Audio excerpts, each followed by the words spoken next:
Hello everyone, this is the video presentation for the project of CSE564 here at Stony Brook University. I am Pradhan Jain. So the topic of this project is NBA shot visualization and analysis. So I'll start off with defining the structure of this video. It will contain first I will discuss the motivation for this project, then I will discuss the features of the dashboard that we have created, and then I'm going to compare the players and list down the insights that we have gained from this visualization. So coming on to the motivation for this project, NBA API provides spatial data for each player, and in the recent times many sports analysts have used that to plot heat maps for field goal percentages and find out strong and weak positions for a player. Go to the dashboard. Here the first part shows the image for a player, search bar to search for a player, and this is a stat box which has his values updated according to the linking done. The first graph here shows the number of shots a player has taken from the left and the right side with respect to the distance in feet from the ring. The second graph shows the field goal percentages from the left and the right side with respect to the distance in feet from the ring.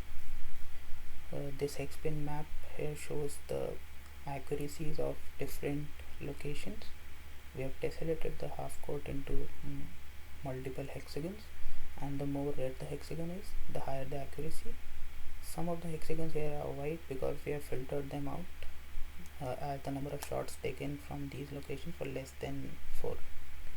Now this graph here shows the shot frequency percentages by distance. For example, here at 25 feet, the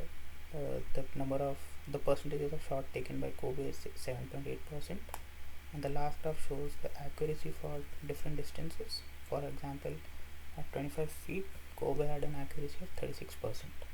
Now this dashboard also has all the graphs linked on basis of the distance in feet. For example, you can see as I hover over a 24 feet distance, a circle appears in the hexagon map and a dot appears in the line charts.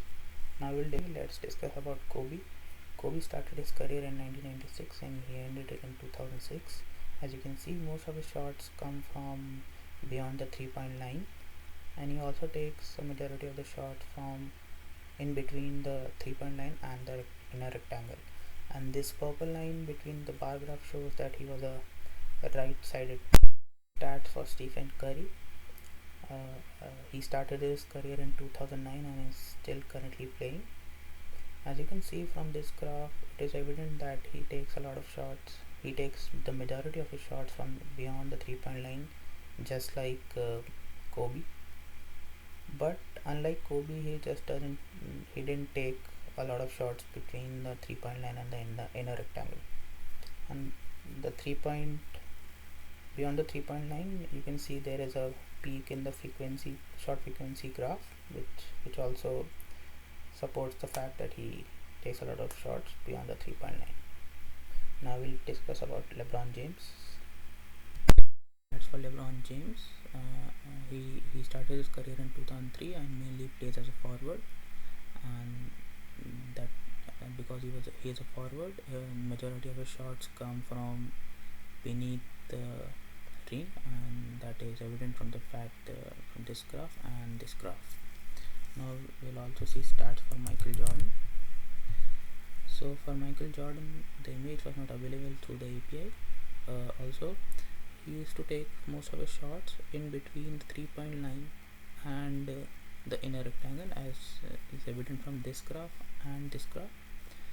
So this highlights a very big difference, a huge difference between the new player and the old player like Michael Jordan. Stephen Curry used to take all his shots from the beyond the 3-point line. So there is a trend change between the play styles. Earlier, the players used to take shots from these distances, but then towards the new era, so players are going inside the restricted area to shoot, or they are taking 3-pointers. This thus analysis and insights that I've gained from this visualization.